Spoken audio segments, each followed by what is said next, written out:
Continuing my Studio Ghibli reviewing series, this week we're talking about Castle in the Sky, which came out in 1986 and is once again directed and written by Hayao Miyazaki, one of the best directors and writers out there in the world. And it's also distributed and produced by Studio Ghibli, again, one of the also best studios out there. I was really looking forward to this after coming off of Nagasaki of the Valley of the Wind last week, which I absolutely adored. And hearing lots of good buzz about Castle in the Sky, I was just so ready to dive into another Miyazaki world. And let me tell you guys, I was a little bit disappointed by this film. I don't think it's bad by any means. I think this film is still really good, and I think it's highly entertaining, and one of the few Studio Ghibli films that doesn't have a lot of depth to it when it comes to its characters, but one that is more focused on the world. Definitely the action-packed entertainment values that we get out of this film that strike through every single one of the scenes. Castle in the Sky is just that. It's about a young boy and girl on this mystical, magical quest with a magic crystal who must race against pirates and foreign agents in a search for a legendary floating castle. Once again, this is a very adventurous film, one that I would actually compare to many J.J. Abrams films because they do feel like from scene one to the very last scene, consistently paced as a very fast moving movie with tons of action set pieces that are constantly dragging you in and really getting you to the edge of your seat. And I loved how Hayao Miyazaki really went with a different type of tone for this film. As Nagasaki of the Valley of the Wind, his very first film, 1984, we see that this film kind of takes, there's a lot of action set pieces, but it really takes its time with its characters, its emotionality, which, speaking of that, let me just get out my con right out of the way for Castle in the Sky. And the reason that I felt very disappointed by this, when I dive into a Miyazaki film, the few things I look forward to is the world, the animation, and absolutely the characters. And Castle in the Sky, nonetheless, I actually found none of the characters to be, I would say they're appealing, but very surface level appealing. None that really stuck out to me. None that truly grabbed me and gravitated me in. And I find that to be a detriment to its pacing. Now, here's the thing. The pacing does keep you engaged, and it consistently is keeping you entertained. But as it starts from the beginning and consistently goes, there's never one moment in particular that really takes its time to get emotional. There are some emotional moments that should have welled me up with tears, but didn't, because it didn't take its time with these characters for me to truly care about them. Alongside this, again, some moments that, again, I should have been emotionally invested in, I wasn't, because something happens and it consistently just kept going. Certain character reveals, certain arcs of these characters that happen, again, consistently going that you don't have time to wrap your head around it or really take time with these characters to understand them. This is why this film is very different than Nagasaki and many other Miyazaki films, nonetheless, that I've seen constantly, because again, it constantly goes and never stops to really take its time with its characters. And there's character development here, there's understandings who these people are that we are following, but none that really felt more than surface level. And I feel like that's the Castle in the Sky's biggest weakness when it comes to this movie. Nonetheless, you damn right know that this film is going to be absolutely beautiful. And as a major pro, I might say that this might be one of the greatest looking Miyazaki films ever.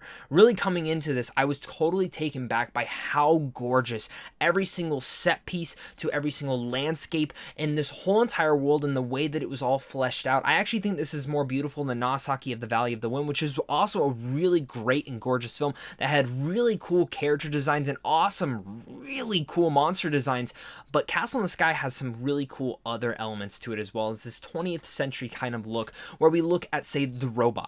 The robots in here, awesome. The way that they move around, the animation of them, gorgeous. The fires, the flames, everything about this floating city is absolutely just jaw-dropping. And the mythology behind this world is also really touching. And in general, there's space pirates in here, for God's sakes. That's just cool in its own right. Really one of the most gratifying and beautiful things in this film is the absolutely incredible magic crystal in here.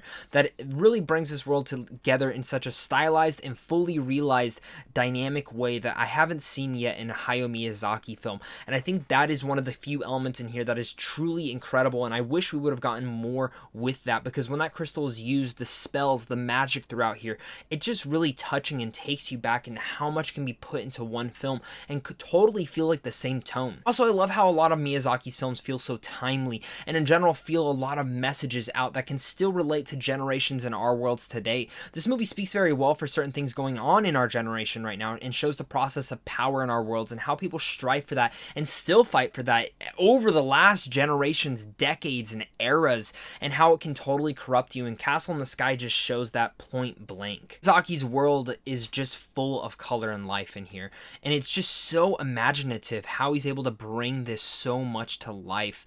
And really, this detailed fantasy world just continues what Miyazaki does so well, is giving us these brand new worlds to totally explore and just be completely invested in them and entertained nonetheless with this one. Before I give you guys my final thoughts on Castle in the Sky, make sure to comment down below again. Let me know your guys' thoughts. How excited are you guys about this film? Do you guys like this film? Do you love it? Let's discuss it all down there, as well as hit that like and subscribe button so you don't miss out on content like this over here on a daily basis. Come with me and explore anime and Studio Ghibli all with me every Saturday. That's kind of the dates that I'm shooting for. As well, guys, if you guys want to see movies early, head on over to Sandwich on Films on how to see films early. And of course, it's a big thing to you and a big thing to my Patreon supporters, because without you, I wouldn't be able to do this. So excited to continue my Studio Ghibli film marathon, and I must say, again, Castle in the Sky didn't hit all the marks I wanted it to. It's not a bad film by any means. It's still really good, but not one that I would like to revisit anytime soon. The movie speaks well for many things going on in our generation when it comes to power and corruption. Alongside, this world is absolutely incredible, imaginative, and is fully stylized and fully realized in such a great and dynamic way. Great mythology as well. I was really taken back by the world in here and everything going about it, and just in general how futuristic and sci-fi this movie truly got. I just was in love with it and totally had a big smile on my face when it came to that. Really, for me, the biggest con of this film was the pacing, which became a detriment to many of its characters.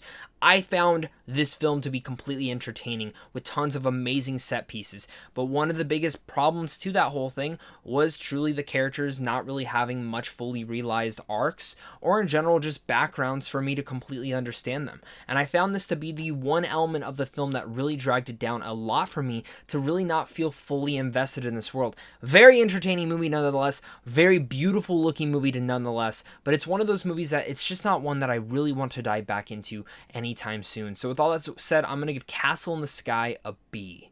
Let me know down below, guys, what are your guys' thoughts on this film? Do you guys like it? Do you hate it? Let's discuss it all down below, guys. Look out for another Studio Ghibli review coming out very soon, and more early movie reviews as well. So, of course, until next time, stay classy.